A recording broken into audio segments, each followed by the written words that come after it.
Hi, everyone. Welcome back to the Pursue Your Spark podcast, and welcome to all the new listeners on the show.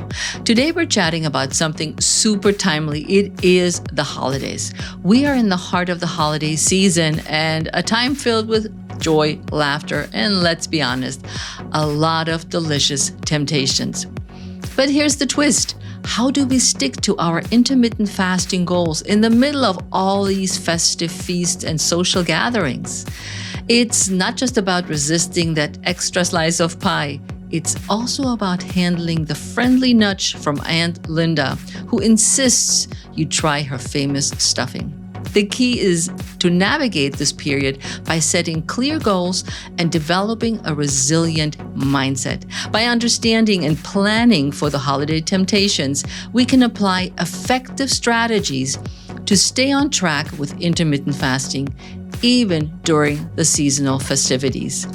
It's about embracing the spirit of the holidays while still honoring our commitment to health and wellness instead of navigating a food minefield and not feeling that we're missing out on all of these delicious foods.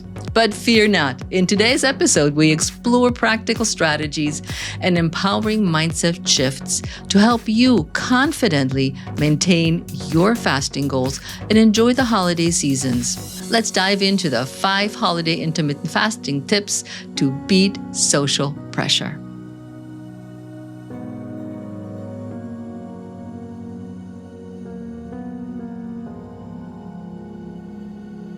Hi, I'm Heike Yates, a fitness and nutrition coach with over 35 years of experience. I'm on a mission to empower women over 50 to reclaim their health, strength, and vibrancy and step into the best version of themselves during this extraordinary phase of life.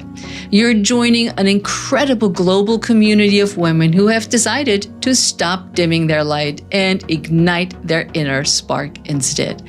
I'm thrilled to have you with us. On this podcast, I break down complex fitness, nutrition, and mindset concepts into easy, achievable steps that you can incorporate into your life today. No matter where you are, it's never too late to start. I sit down with some truly amazing people who've gone from tough times to great heights and experts who share tips to tackle your challenges. You'll feel supported, knowing you're not alone in your journey. It's like having a personal support team in your corner. Together, we're going to change the conversation around aging, break down barriers, and reveal the true power of being over 50. So let's challenge the norms, take action, and say, yes, I can. This is the Pursue Your Spark podcast. Are you ready to revolutionize your health and fitness, especially now that you're in midlife? After dedicating 5 years to perfecting a unique blend of exercise and nutrition strategies tailored for women in midlife, I've crafted something truly special. And now it's your turn to benefit from these insights. Kickstart 2024 with a bang. I'm thrilled to announce the launch of our exclusive 8-week online group coaching program designed specifically for women in midlife who are ready to take control of their health and fitness journey. This is more than just a course. It's a transformational experience that will guide you in crafting a personalized health and fitness routine that resonates with your life and aspirations. Imagine embracing a lifestyle where fitness and health are not just goals, but a joyful part of your daily life. If you're ready to make this meaningful change and want a coach to guide you, then the Pursue Your Spark Blueprint 8-week course is your gateway. Don't let this opportunity slip away. Use the link in the show notes to apply to join the 8-week Pursue Your Spark Blueprint. All applications must be submitted by January 7th, 2024. You know, in the middle of the holiday cheer, many of us face unique pressures. And it's not just about the festive preparations or managing family expectations. It's also the internal conflict that comes with maintaining personal health commitments like intermittent fasting in a season that is all about indulgence or overindulgence. The pressure can manifest in different ways. The number one manifestation is definitely guilt. Feeling guilty for either breaking the fasting routine or not partaking in the festive eating leads to a sense of being caught between a rock and a hard place. And number two is stress. Not the stress that comes with wrapping presents, doing all the shopping, but the stress managing expectations for both your own and others. This could be from family members who don't understand your health choices or internal standards we have set for ourselves. And number three is isolation. Feeling isolated or left out during social gatherings, especially when food like Thanksgiving, Christmas, New Year's, is a central celebration aspect. You may have heard by now that I used to be a bodybuilder. And if not, yes, in my mid-30s, I used to be a bodybuilder. And during those 3 years as a bodybuilder, the one that gets big muscles, eats really what's called clean, doesn't drink any alcohol, and exercises a lot, I was in the midst of the holiday season. So what is a girl to do? I was invited to a friend's house for a Christmas meal, and I panicked because I didn't want to eat all those foods because it would crush my hard-earned work of getting lean, muscular, buff, and get that six-pack that I used to have back in the days. And so what did I do? I brought Tupperware. I cooked up some chicken. I cooked up my broccoli with nothing on it and a scoop of rice. So a tablespoonful of rice. And I packed this in my Tupperware and I went to the party. And man, I got to tell you, I'm hardcore. If you've been listening to me, I am hardcore with my goals and the things that I want to achieve. And I wanted to be a bodybuilder, standing on stage, posing for the muscles, and look my best. So while everybody else ate the delicious food the host had cooked, I sat there with my Tupperware. I felt isolated. I felt that I wanted to eat this, but I had this goal that I really wanted to do. And in my mind, I thought, if I eat this meal just one time, all my hard-earned leanness and muscles would disappear, which is, of course, nonsense. And we'll talk about this a little bit again in this episode, but I've talked about this before. One meal during the holidays where you splurged a little bit and ate the things that you normally wouldn't eat is not going to crush your goals or will turn you into a tubby or will make you lose all your hard-earned work when it comes to your health and fitness. But I was committed. I was doing it, and I was on stage. But just a little side note here. When I finished my competition each time, what I wanted was the biggest, fattest ice cream that I could find with the most whipped cream.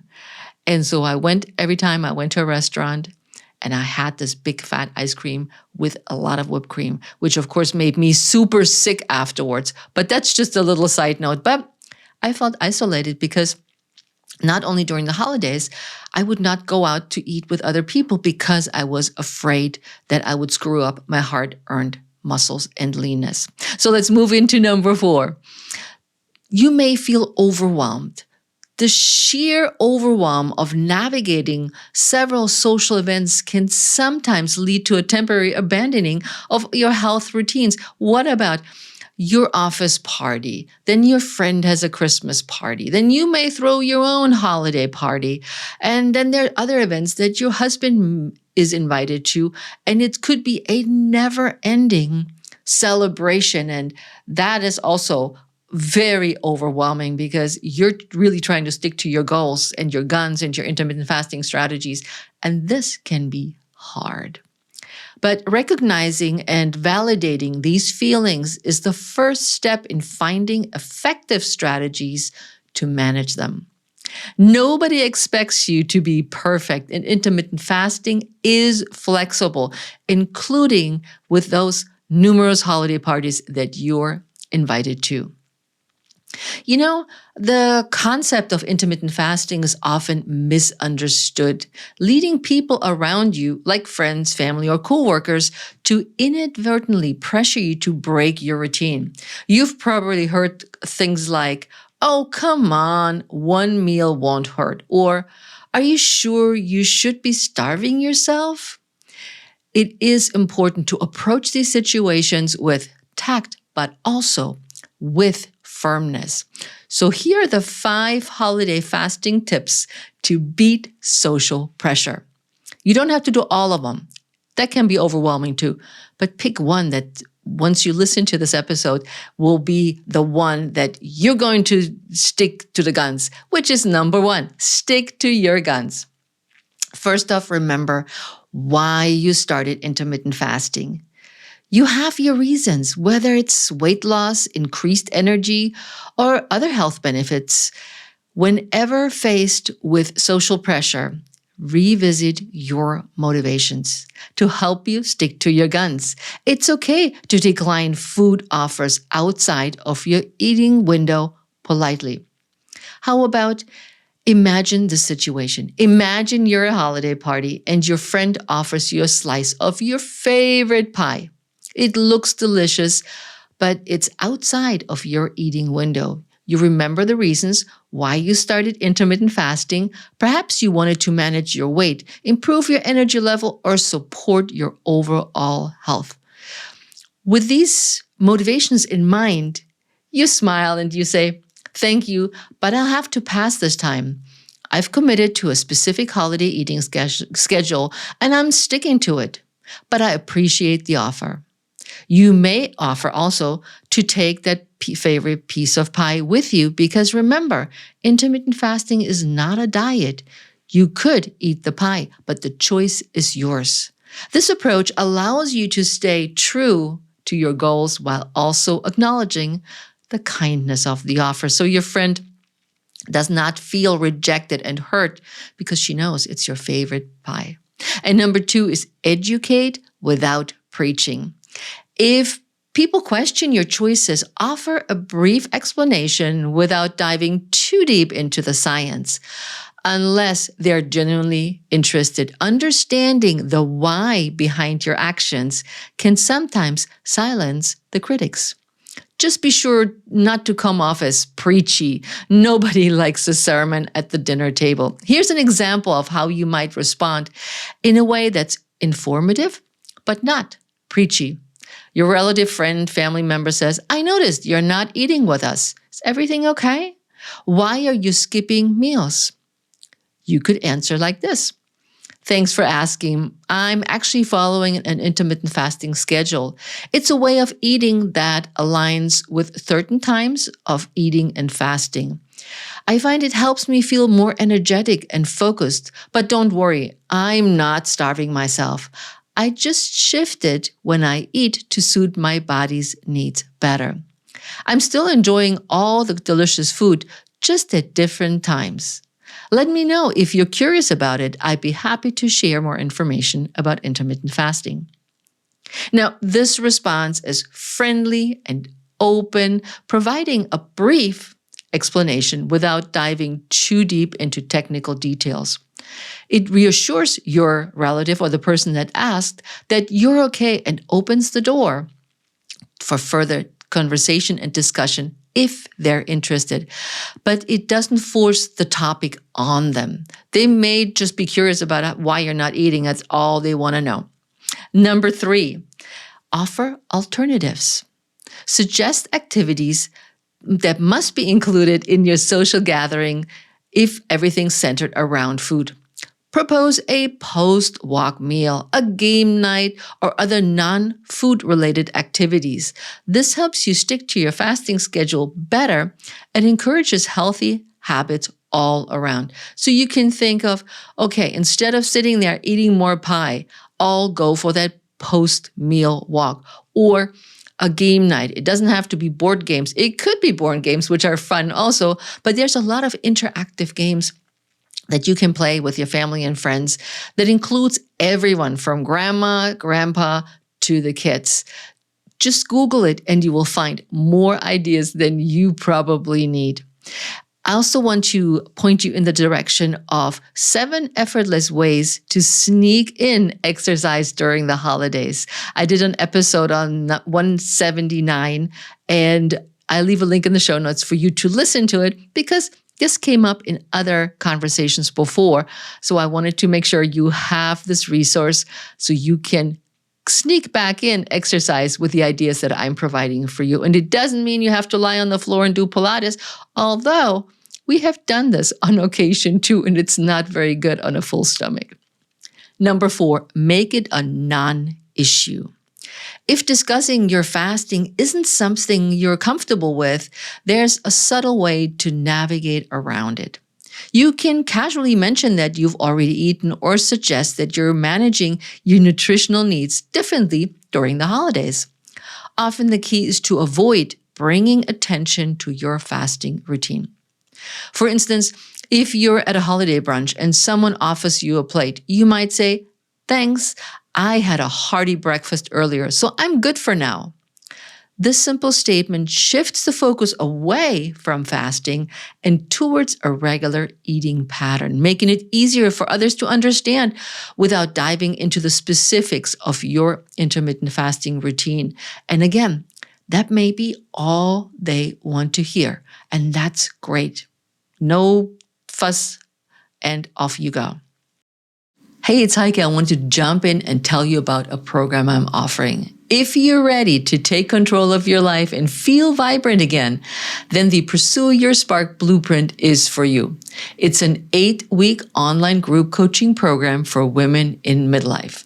On this life-changing journey, you'll start a healthy intermittent fasting routine, lose body fat, improve gut health, and boost your energy. And boy, will you feel stronger after the course. With our course, you won't feel like you need to start over each time life gets in the way. Our tailored Pilates and strength training exercises, combined with a built-in accountability system, will make sure that you build lasting and consistent habits. We're not just about physical transformation. We're here to help you build a confident mindset to make guilt-free, smart health choices. Imagine going mountain biking or fitting into last year's clothing without a hitch. That's the energy and vitality the Pursue Your Spark Blueprint brings. Ready to prioritize your health? Click the link in the show notes to apply. It's time to invest in yourself because you are worth it. And which brings me to number 5. No guilt, no shame. Don't feel guilty or ashamed of your lifestyle choices, especially if they work for you. Social pressure often comes from a place of misunderstanding or, in some cases, other people's insecurities about their own habits. Don't let others' opinions derail your progress or shake your confidence. Now let's talk a little bit more about how to overcome those social pressures during the holidays when you're fasting. And I got 4 strategies for you right here in the episode. It is natural to want to fit in, especially in social settings where food is central to the experience, which is definitely during the holidays. However, check in with yourself and how these situations make you feel is really important. Here's some concrete steps, as I'm always about taking action, to handle social pressure. Number 1, prepare your response. Before heading into a social situation, have some prepared answers for common questions and comments you may get. The key is to keep it simple and not overly defensive. For example, I find that intermittent fasting works well for me.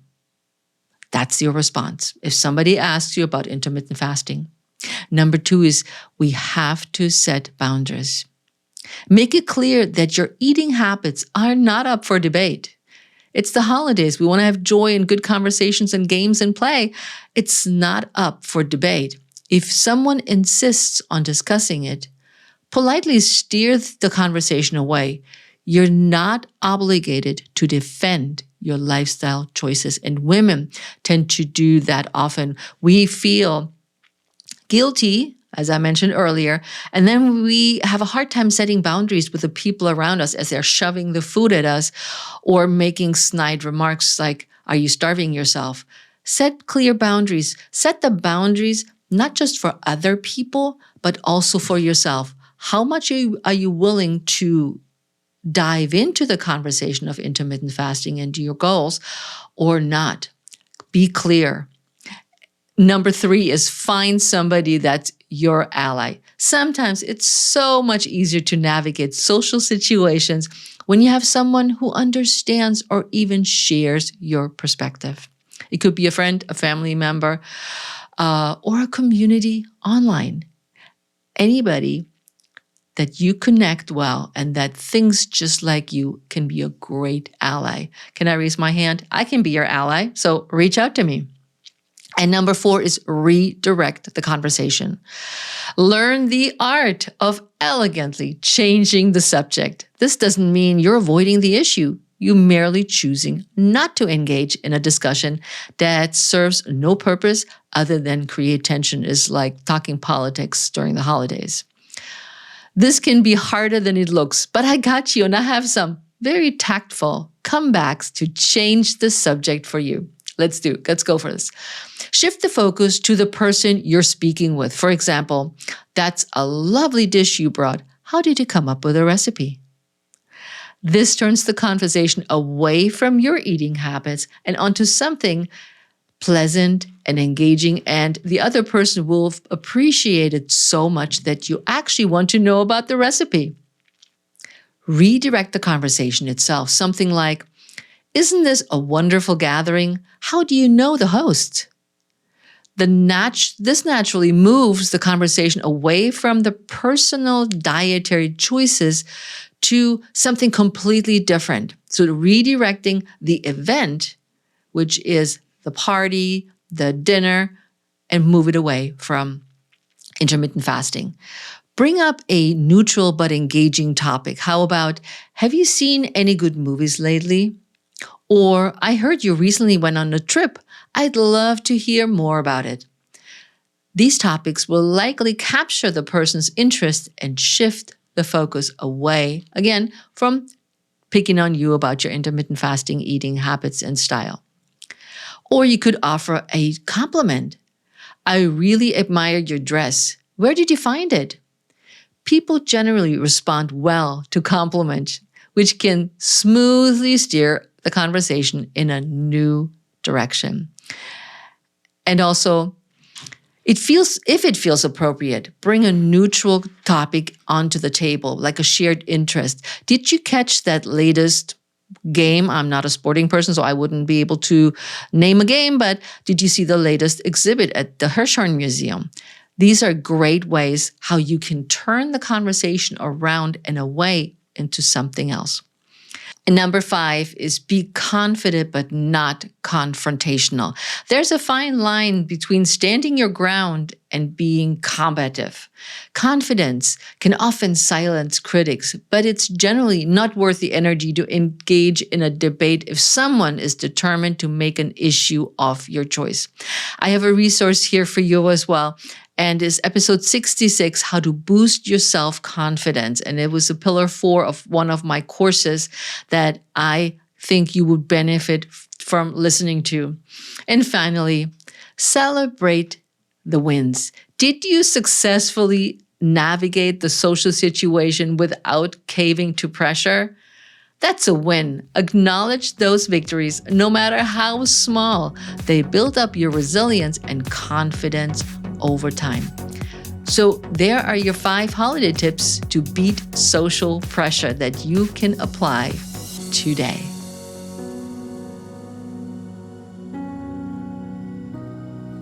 There you have your 5 holiday fasting tips to beat social pressure. Stick with your fasting routine as best as you can, and then go from there. And if you eat that piece of pie that your best friend made for you because it's your favorite pie, own it and move on. But remember, this journey is all about you and your health. You've chosen intermittent fasting as a path to better health that has something to be proud of. It's your commitment to your body and your goals. And when faced with social pressures, whether from family, friends, or colleagues, do the best you can and remember why you started this journey. And know this, you're not alone. I'm here with you every step of the way. You have my support and the support of our Pursue Your Spark community that understands those challenges and celebrates your successes with you. Together, we can stand strong and focus on what truly matters, our health and happiness. So as I always say, you've got this, and I've got your back. Now, if this episode resonated with you, please email me at heike@heikeyates.com and put episode 202 in the subject line and tell me why you're thankful that I published this episode or anything else that resonated with you. And lastly, make sure to apply for the Pursue Your Spark Blueprint if this is something that you would like to change in your health and fitness. Join me to transform your health and step into your most confident self. Apply for the Pursue Your Spark Blueprint today. And I will see you in the next episode of the Pursue Your Spark podcast. Until next time, ciao.